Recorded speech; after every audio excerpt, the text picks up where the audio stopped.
కృపా దృష్టి కనుమా, నీ బిడ్డల పాలన కొనుమా. సాయి కృపా దృష్టి కనుమా, నీ బిడ్డల పాలన కొనుమా. నిందితి నీవే జగత్తునంతా, నువ్వు వినాంత మాయా. నిందితి నీవే జగత్తునంతా, నువ్వు వినాంత మాయా. సాయి కృపా దృష్టి కనుమా, నీ బిడ్డల పాలన కొనుమా. సాయి కృపా దృష్టి కనుమా, నీ బిడ్డల పాలన కొనుమా. నే ఒక అంధుని రంధిత బంధిని, ప్రభు దర్శనమే ఇమ్మా. శ్రీ సచ్చిదానంద సద్గురు సాయినాథ్ మహారాజ్ కే జై.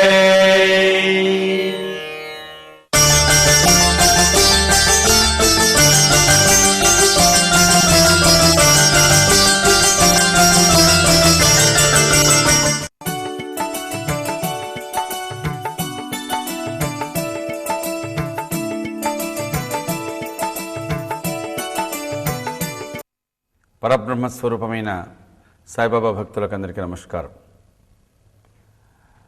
సచ్చరిత్ర 39వ అధ్యాయాన్ని మనం పారాయణం చేస్తున్నాం.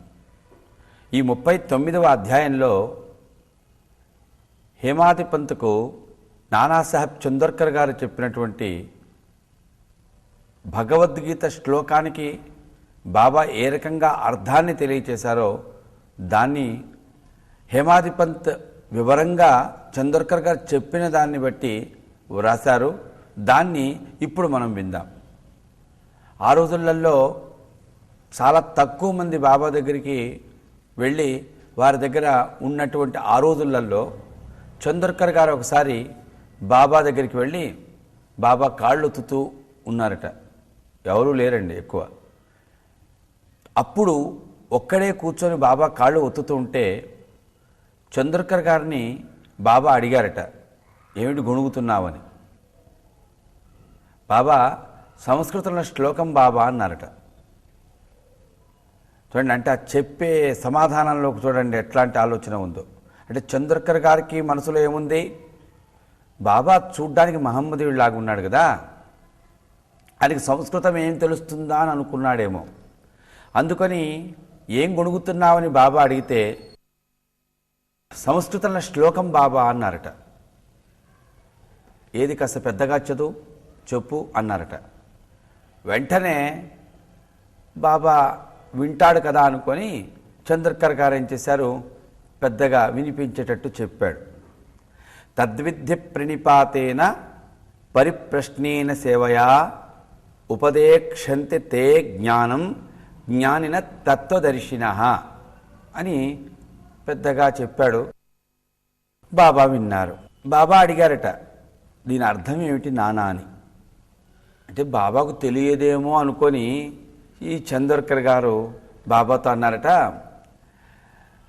బాబా కృష్ణుడు అర్జునుడికి చెప్తున్నాడు, తత్వదర్శనుల దగ్గరికి వెళ్ళి వారికి నమస్కారం చేసి వారికి పరిప్రశ్న చేసి వారికి సేవ చేసి వారి దగ్గర ఉపదేశం పొందమని, జ్ఞానాన్ని సంపాదించుకోమని కృష్ణుడు అర్జునుడికి చెప్పారు బాబా అని చెప్పారు. అప్పుడు వెంటనే బాబా అడిగారట, నేను అర్థం అడుగుతున్నానంటే దాని తాత్పర్యం కాదు నాన్న, పదాలకు అర్థం చెప్పు అన్నారట. అమ్మో, ఇది చాలా విశేషంగా అడుగుతున్నాడే అనుకొని తద్విద్య ప్రణిపాతేన, ప్రణిపాతం అంటే ఏమిటి అని అడిగారు బాబా. ప్రణిపాతం అంటే నమస్కారం చేయడం బాబా అన్నారు. అంతేనా, నమస్కారమేనా, ఇంకా ఏదైనా అర్థం ఉందా అని బాబా అడిగారు. లేదు బాబా, నమస్కారమే. సరే, ఇంకా విశేషమైన అర్థం ఏం లేదు కదా అన్నారట. అవును బాబా, ఏం లేదు. పరిప్రశ్న అంటే ప్రశ్నించడం బాబా. అనేక రకాలుగా ప్రశ్నిస్తుంటారు కదా, ప్రశ్నించడమే బాబా అన్నారు. ప్రశ్నించడం అంటే ప్రశ్నించడమే, పరిప్రశ్న అంటే ప్రశ్నించడమే. చందోర్కర్, పరిప్రశ్న అన్నా ప్రశ్నించడమే అన్నావు, ప్రశ్నించడం అన్నా ప్రశ్నించడమే అన్నావు. మరి పరి అనేటువంటి 2 అక్షరాలు అనవసరంగా వ్యాసుల వారు చెప్పినట్ట? బాబా, నాకు తెలిసినంత వరకైతే పరిప్రశ్న అన్నా ప్రశ్నించడమే, ప్రశ్నించడం అన్నా ప్రశ్నించడమే బాబా, విశేషంగా అర్థం తెలియదు అన్నారు. సరే, సేవ అంటే మీకు అప్పుడప్పుడు మేము చేస్తుంటాం కదా బాబా, మాకు కాస్త తీరిక దొరికినప్పుడు కాళ్ళు ఒత్తుతుంటాం, ఇలా అప్పుడప్పుడు సేవ చేస్తుంటాం కదా బాబా, ఇదే కదా అని అన్నారట. సరే, ఉపదేక్షంతి తే జ్ఞానం, తే జ్ఞానం అని అన్నావు కదా నువ్వు. తే జ్ఞానం అంటే అర్థం ఏంటి బాబా? తే జ్ఞానానికి అర్థమేం లేదు, కానీ తే అనే అక్షరాన్ని తీసేసి వేరే అక్షరం పెడితే కాస్త అర్థం వస్తుంది అని చందోర్కర్ గారు బాబాతో అన్నారు. తే అనే అక్షరం తీసేసి వేరే అక్షరం పెట్టొచ్చా? ఏం అక్షరం పెట్టొచ్చాయా అని అడిగారు. ఆ అనే అక్షరం పెడితే బాగుంటుంది బాబా. ఆ అనే అక్షరం తే అనే అక్షరం తీసేసి పెడితే ఏమవుతుంది? అజ్ఞానం అవుతుంది. మరి అజ్ఞానము అయింది కదా.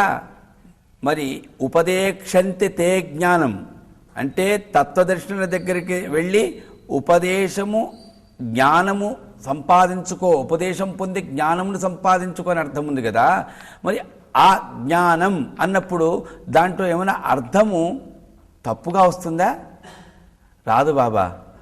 తే అనే అక్షరానికి బదులుగా ఆ అనే అక్షరం పెడితే కాస్త అర్థం వస్తున్నది అన్నారు. అప్పుడు సాయిబాబా చందోర్కర్తో అన్నారు, తే అనే అక్షరం తీసేసి ఆ అనే అక్షరం పెట్టినప్పుడు అర్థం వస్తుంది అన్నప్పుడు కొద్దిగా, మరి తే అనే అక్షరానికి బదులు ఆ అనే అక్షరం ఎందుకు పెట్టలేదు వ్యాసుల వారు? ఉపదేక్షంతి తే జ్ఞానం అని ఉంది కదా, తే అనే అక్షరం తీసేసి ఆ అనే అక్షరం పెడితే దానివల్ల కొంత అర్థం వస్తున్నది నువ్వు అన్నప్పుడు వ్యాసుల వారు మరి తే అనే అక్షరం ఎందుకు పెట్టారు, ఆ అనే అక్షరం ఎందుకు పెట్టలేదు అడిగారు సాయిబాబా చందోర్కర్ని. బాబా, అంత విశేషంగా నాకు తెలియదు. సరే, ఉపదేక్షంతి తే జ్ఞానం అన్న తర్వాత ఏముంది? ఉపదేక్షంతి తే జ్ఞానం జ్ఞానిన తత్వదర్శిన అని ఉంది బాబా. అంటే ఏమిటి? తత్వదర్శనుల దగ్గరికి వెళ్ళమని కృష్ణుడు అర్జునుడికి చెప్పాడు కదా. నువ్వు చెప్తున్నది తత్వదర్శనుల దగ్గరికి వెళ్ళమని చెప్పింది ఎవరు? కృష్ణుడు అర్జునుడికి. నేను అడుగుతున్నా చందోర్కర్, కృష్ణుడు తత్వదర్శి కాదా? కృష్ణుడు తత్వదర్శి అయినప్పుడు ఆయనే నా దగ్గరే మీరు ఈ రకంగా ఉపదేశం పొందండి అని ఎందుకు చెప్పలేదు? తత్వదర్శుల దగ్గరికి వెళ్ళమని అర్జునుడికి చెప్పాడంటే ఆయన తత్వదర్శి కాదా అని అడిగారు సాయిబాబా చందోర్కర్ని. చందోర్కర్కి మామూలుగా మనం అనుకుంటుంటాం చూడండి, తల తిరిగిపోయింది. ఏమిటి, ఆయనకి అసలు సంస్కృతం రాదేమో అనుకున్నాను, ఈ రకంగా విన్న తర్వాత ఏదో అర్థం అడుగుతాడేమో అనుకున్నాను, కానీ అక్షరం ఈ రకంగా దాని అర్థం ఏమిటి అని అడగడంలో బాబా ఇంతకంటే నాకు తెలియదు అని అనుకోకుండా చందోర్కర్ అన్నారట సాయిబాబాతో, బాబా ఇంతకంటే తెలియడము అనేటువంటిది నాకు తెలియదు, కానీ ఒకటి మాత్రం నాకేమనిపిస్తుందంటే శంకరాచార్య స్వామి కూడా ఇంతకంటే ఏం చెప్పలేదు బాబా ఈ శ్లోకం విషయంలో అన్నారు నానాసాహెబ్ చందోర్కర్ సాయిబాబాతో. అప్పుడు సాయిబాబా అన్నారట చందోర్కర్తో, నేను అడుగుతున్నది నిన్ను, శంకరాచార్య స్వామిని కాదు, నిన్ను అడుగుతున్నాను, నీకు తెలుసా అని అడుగుతున్నాను అని అంటే అప్పుడు సాయిబాబా దగ్గర చందోర్కర్ తల వంచాడండి. అప్పుడు సాయిబాబా మీద నెత్తిన చేపెట్టి, నానా దీని అర్థం అడుగుతున్నాను, నువ్వు ఏదో నీకు తోచింది నీకు తెలిసిన అర్థం నువ్వు చెప్పావు, కానీ నానా దీని అర్థంలో విశేషం ఉంది. వ్యాసుల వారు మహర్షి అయినారు, ఆయన శ్లోకము చెబుతున్నాడంటే దాంట్లో ఎంతో విశేషమైనటువంటి అర్థం ఉంటుంది, అనవసరంగా ఏ అక్షరాలు పెట్టాడు ఆయన. చందోర్కర్, నేను చెప్పేది విను, నేను కూడా నువ్వు చెప్పినట్టే కాకుండా కాస్త విశేష అర్థం వచ్చేటట్టుగా కాస్త చెప్తాను, అది మరి సరైనదో కాదో కూడా నువ్వు చెప్పు. చూడండి ఎంత వినయముతో. అందుకనే గురువు దగ్గర శిష్యుడు వాళ్ళిద్దరి మధ్య ఏదైనా ఒక చర్చ కానీ, ఒక తాత్వికమైన విషయం కానీ ఏదైనా మాట్లాడుకుంటే ఒకరి మధ్య ఒకరికి ఎంత అన్వయం ఉంటుందో ఈ శ్లోకమునకు అర్థం చెబుతూ చందోర్కర్ చెప్పిన దాన్ని విని మళ్ళీ సాయిబాబా చెప్తున్నారు చూడండి ఏమని, నేను చెప్పేది కూడా నువ్వు విను, దీంట్లో నేను చెప్పిన దాంట్లో విశేషమైనటువంటి అర్థం ఉన్నదా లేదా కాస్త నువ్వు కూడా ఆలోచించు అని చెప్పారండి. సహనావతు సహనౌ భనక్తు, ఇద్దరు చూడండి ఎంత అన్వయంగా. అందుకని ఇది గురువు గారి చరిత్ర అండి. గురువు అయినటువంటి సాయిబాబా శిష్యుడైనటువంటి చందోర్కర్కి నీకు ఇంతే తెలుసా? ఏం తెలుసయ్యా నీకు? నేను చెప్తున్నాను చూడు, నేను చెప్పింది చాలా సరి అయినది, ఇదే చాలా విలువైంది, నేను చెప్పిందే వినని చెప్పడం లేదండి సాయిబాబా. నేను చెప్పింది నువ్వు విను, ఇది సరి అయినదా కాదా కూడా నువ్వు ఆలోచించు, విశేషమైన అర్థం ఉన్నదయ్యా. నువ్వు చెప్పావు చూడు, దానికంటే విశేషమైన అర్థం ఉన్నది, అది కాస్త నీకు నేను చెప్తానని బాబా అప్పుడు చెప్పారట. తద్విద్య ప్రణిపాతేన అంటే నువ్వేమన్నావు? నమస్కారం చేయడము అన్నావు. నమస్కారం కాదు, నమస్కారానికి సంస్కృతంలో వందనము అనే ఒక పదం ఉంది. కానీ వ్యాసుల వారు ఏం పదం వాడారు అక్కడ? ప్రణిపాతము అని వాడారు. ప్రణిపాతం అనే దానికి స్పష్టమైనటువంటి అర్థం నమస్కారం కాదు, దానికి సరైనటువంటి అర్థం నమస్కారం కాదండి, సర్వస్వ శరణాగతి. ఇక నీవు తప్ప నాకు వేరే ఇంకొక భగవంతుడు లేడు, నీవే నాకు సర్వస్వం అని గురువు దగ్గరికి వెళ్ళి సర్వస్వ శరణాగతి చెయ్యాలి అని చెప్తున్నారు వ్యాసుల వారు. కృష్ణుడు అలా అర్జునుడికి చెప్తున్నాడు. ప్రణిపాతం అంటే నమస్కారం చేస్తాం, ఇప్పుడు అవసరమైతే నమస్కారం చేస్తాం, అవసరం తీరిపోతే నమస్కారం మానేస్తాం, ఇష్టమైతే చేస్తాం, కష్టమైతే మానేస్తాం, ఎవరైనా చెప్తే చేస్తాం, లేకపోతే మనం నమస్కారం చేయం. అది కాదయ్యా. గురువు దగ్గరికి వెళ్ళిన తర్వాత ఆయన సేవ చేసుకునే వ్యక్తి, ఆ శిష్యుడు సర్వస్వ శరణాగతుడు కావాలి. అందుకనే ప్రణిపాతము అనేటువంటి పదం వాడారు వ్యాసుల వారు. ఆ తర్వాత బాబా చెప్తున్నారు, పరిప్రశ్న, ప్రశ్నించడము అని నువ్వు అన్నావు.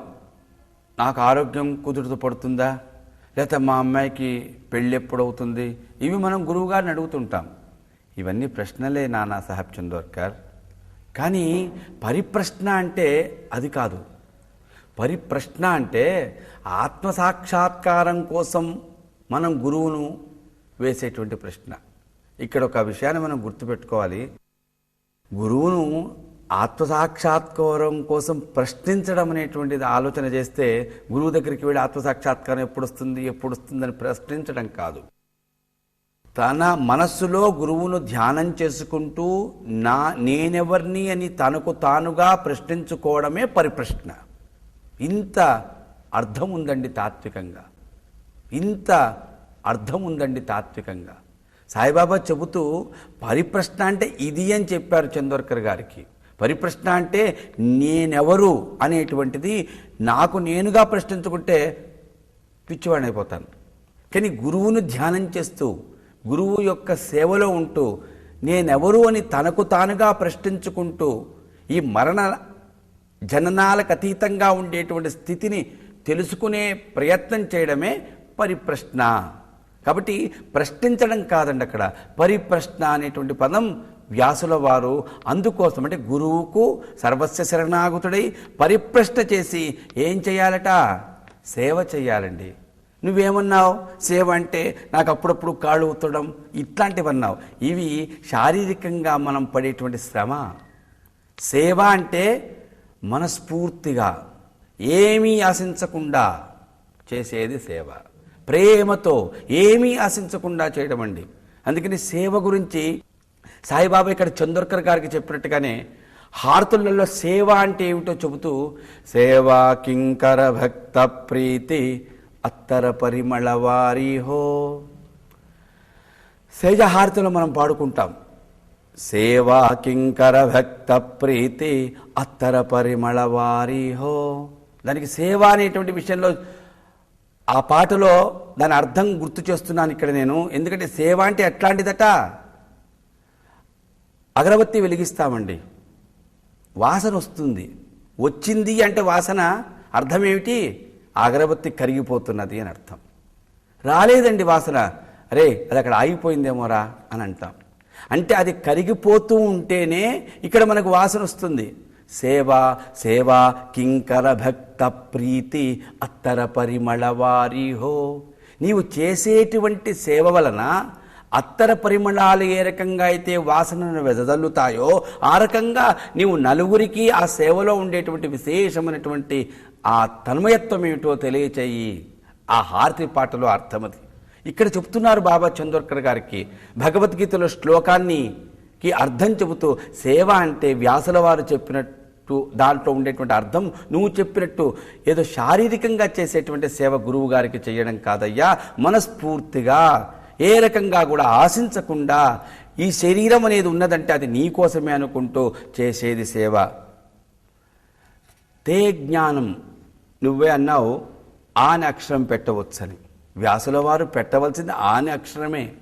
అంటే గురువుగారి దగ్గరికి వెళ్ళి సర్వస్వ శరణాగతి చేసి పరిప్రశ్న చేసి సేవ చేసి ఉపదేశం పొందాలి. ఏం ఉపదేశం అండి? ఉపదేశం పొందడం అంటే మనం ఏమంటున్నాం? జ్ఞానం సంపాదించుకోవడం అంటున్నాం. తే జ్ఞానం, జ్ఞానాన్ని సంపాదించుకోవాలి. జ్ఞానం అంటే ఏమిటి? అదొక వస్తువా? అదొక పదార్థమా? ఒక విషయమా? కొంతమంది అంటుంటారు, నేను గురువుగారి దగ్గరికి వెళ్ళి విష్ణు సహస్రనామం నేర్చుకున్నావు, నాకు విష్ణు సహస్రనామం బాగా వస్తుందని నువ్వు నలుగురికి చెప్పుకుంటావంతే. దానివల్ల నీకు పేరు ప్రతిష్టలు వస్తాయి అంతే తప్పించి దానివలన నీలో ఉండేటువంటి ఆ అజ్ఞానం అనేటువంటిది పోదండి. కాబట్టి జ్ఞానము అంటే ఏమిటి? అజ్ఞానం పోవడమే జ్ఞానం. అందుకనే తే జ్ఞానం, తే అనే అక్షరం తీసేసి ఆ అనే అక్షరం పెడితే ఏం చెప్తున్నారు ఇక్కడ బాబా చందోర్కర్ గారికి? గురువు దగ్గరికి వెళ్ళి మనం అడగవలసింది అజ్ఞానం పోగొట్టు స్వామి. వ్యాసుల వారు చెప్తున్నారయ్యా చందోర్కర్ గారు, నేను చెప్పడం లేదు. ఇక్కడ మనం కాస్త నువ్వు ఆలోచించు. గురువు దగ్గరికి పోయి జ్ఞానం ఇవ్వంటే ఏం జ్ఞానం అండి? గురువుగారు నాలో అజ్ఞానం పోగొట్టు. మరి ఆ అక్షరం పెట్టవచ్చు కదా, తే అనే అక్షరం ఎందుకు పెట్టారు అని నువ్వు అడగవచ్చు. దానికి నాకు అనిపిస్తున్నది బాబా చెప్తున్నారు చందోర్కర్ గారికి ఏమని, ఆ నక్షం పెట్టొచ్చు, ఎందుకు పెట్టలేదంటే వినడానికి అమంగళకరంగా ఉంది కాబట్టి పెట్టలేదు వ్యాసుల వారు. ఏది విన్నా మనం మంగళపరంగానే వినాలి, శుభపరంగానే వినాలి, శుభం కలిగించేటట్టువే వినాలి. భద్రం గృణే శృణుయామదేవాః. వేదం చెప్తున్నది ఏమిటి? చెవులతో ఎప్పుడు కూడా శుభకరమైనటువంటి మంగళకరమైనటువంటివే వినాలి అని. అమంగళకరమైనటువంటి వినకూడదట. గురువు దగ్గరికి వెళ్ళి అజ్ఞానం అనేటువంటి ఆ అనే అక్షరం అమంగళకరంగా ఉంది కాబట్టి అక్కడ వ్యాసుల వృత్తే అనే అక్షరం పెట్టారయ్యా. గురువు దగ్గరికి వెళ్ళి అడగవలసింది అజ్ఞానం పోగొట్టమని. ఏమిటి దీంట్లో విశేషం చెప్తారు, దాంట్లో గురించి ఆలోచన చేస్తారేమని. ఆ చీకటి పోగొట్టు స్వామి అంటే అర్థం ఏమిటి? వెలుగు ఇవ్వమనే కదా. నిద్ర నుంచి మనం మేలుకోవడం అంటే జాగృతం కావడమే కదా. ఈ రకంగానే అజ్ఞానం పోగొట్టు అని అడగాలట. చివరికి చందోర్కర్ గారికి బాబా చెబుతూ ఏమని, మీరు అన్నారు కదా తత్వదర్శుల దగ్గరికి వెళ్ళమని కృష్ణుడు అర్జునుడికి చెప్పాడని. కృష్ణుడు తత్వదర్శి కాదా అని నేను అడిగా. వ్యాసుల వారు చెప్తున్నారు కృష్ణుడు తత్వదర్శుల దగ్గరికి వెళ్ళమని అర్జునుడికి చెప్పాడని. అదే విశేషం. ఏ గురువైనా, నిజమైన గురువు ఎవరైనా కానీ, ఏ తత్వదర్శి అయినా, తత్వదర్శులు ఎవరైనా కానీ నేను తత్వదర్శిని అని చెప్పుకోరు. తత్వదర్శి అనేటువంటిది అలా నేను తత్వదర్శిని అని చెప్పుకునేవారు అట్లా తత్వదర్శి కారు, తత్వదర్శి అని చెప్పుకోరు. అందుకోసమే ఆదర్శవంతంగా ఉండడం కోసమే వాసుదేవుడు కాబట్టే, పరమాత్మ కాబట్టే కృష్ణుడంతటి వాడు గురువు అయినప్పటికీ కూడా వసుదేవ సుతం దేవం కంస చాణూరమర్దనం దేవకీ పరమానందం కృష్ణం వందే జగద్గురుం అంటున్నాం. అలాంటి కృష్ణుడు జగద్గురువు అయినప్పటికీ కూడా అర్జునుడితో చెబుతున్నాడు తత్వదర్శనుల దగ్గరికి వెళ్ళు అని. నేనే తత్వదర్శిని అని చెప్పుకోవచ్చు కదా, చెప్పుకోరండి. అదే తెలుసుకొని ఆ అర్జునుడు అయ్యా స్వామి నీవే తత్వదర్శివని ఆయనను ఆశ్రయించాలి. ఇది కోట్లాది సంవత్సరాల నుంచి మనకు వస్తున్నటువంటి ఒక గొప్ప ఉపదేశం లాంటిది అని చెబుతూ అయ్యా కృష్ణుడు పరమాత్మ, ఆయన శ్రీకృష్ణ పరమాత్మ కంటే మించిన గురువు ఎవరూ లేరు అని సాయిబాబా చెప్తున్నాడు నానాసాహెబ్ చందోర్కర్కి. ఈ రకంగా భగవద్గీతలో ఒక్క శ్లోకం అండి, ఒక్కటే శ్లోకం చూడండి. ఇప్పుడు మీరు విన్నారు, ఒక్క శ్లోకమునకు ఇంత అర్థమా? అర్థం కూడా ఎట్లాంటిది, విశేషమైనటువంటిది. మేము ఎప్పుడు వినలేదు స్వామి. మేము ఎప్పుడు ఇట్లా అర్థం చేసుకోలేదు. అదే గురు సన్నిధిలో మనం పొందేటువంటి విశేషమైనటువంటి అనుగ్రహం. చందోర్కర్ గారు సాయిబాబాను నమ్ముకొని ఆ గురువు గారిని చూస్తూ మసీదులో ఫకీరైనా సంస్కృతం ఏమొస్తుందో అనుకున్నాడు. భాష కాదండి, వేదము, ఉపనిషత్తులు, పురాణాలు, వీటిల్లో ఉండేటువంటి విషయాలను తెలుసుకోవడానికి భాషాపరంగా చెప్పడం కాదు.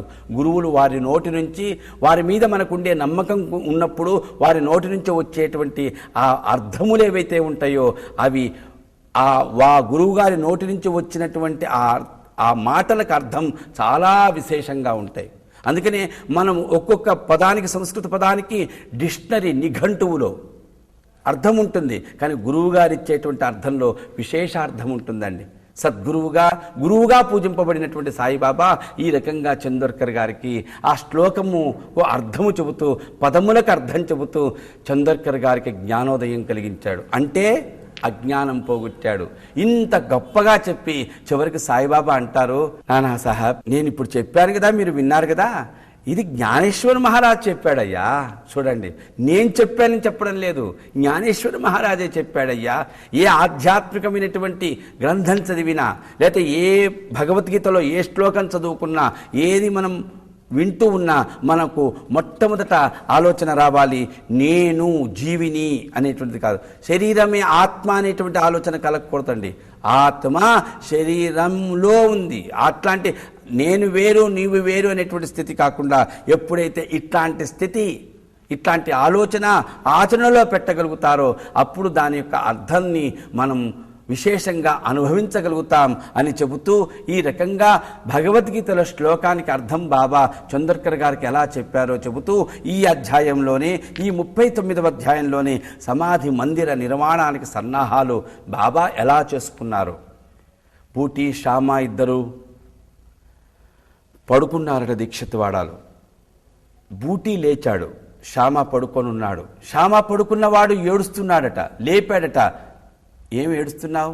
బాబా కలలో కనిపించారు, గుడితో పాటు ఇల్లు కట్టమన్నారు, నాకదే చెప్పారు అని ఈ రకంగా చెప్పినటువంటి ఆయన ప్లాన్ వేయించి, బూటీ ధనవంతుడండి ఆయన ఆ ఆలోచన కలిగి తర్వాత ప్లాన్ గీయించి బాబా దగ్గర వెళ్ళి అనుమతి అడిగి ఇవన్నీ చేసి చివరికి జరిగింది ఏమిటంటే ఆయన కట్టుకోవాలనుకున్నాడు ఒక ఇల్లు.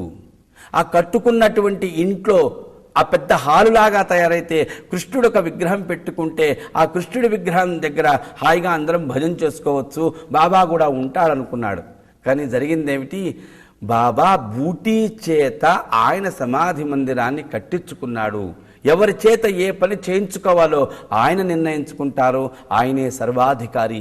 ఈ రకంగా ఈ 39వ అధ్యాయంలో సమాధి మందిర నిర్మాణం, సమాధి మందిరమే కాదండి, ఈ అధ్యాయంలో ముగింపుగా గుర్తు చేస్తున్నాను, బాబా తన పని, ఆయనకు కావలసిన పని భక్తుడి ద్వారా ఎలా చేయించుకోవాలో అలా ఎవరి చేత ఏ పని చేయించుకోవాలో వారి చేత ఆ పని చేయించుకుంటారు. మనం అనుకుంటాం మనం చేస్తున్నామని, కాదండి, మనకు ఆ రకంగా నియుక్తం చేయబడుతుంది, మనకు అలాగా ప్రాప్తమవుతుంది. కాబట్టి ఈ రకంగా ఆ సాయి ఇప్పుడు మనం వెళ్ళి చక్కగా షిరిడీలో దర్శనం చేసుకొని చాలా ఆనందం పొందుతున్నటువంటి బూటీవాడ అని పిలవాలి దాన్ని, కానీ అది సమాధి మందిరమైంది. అలా సమాధి మందిర నిర్మాణానికి ముందే ఏ రకమైనటువంటి ఆలోచనలు కలిగాయో, ఏమేం చేశారో ఇవన్నీ కూడా 39వ అధ్యాయంలో హేమాది పంత్ గారు చెప్పి ఈ అధ్యాయాన్ని ముగించారు. శ్రీ సచ్చిదానంద సద్గురు సాయినాథ మహారాజ్ కి జై.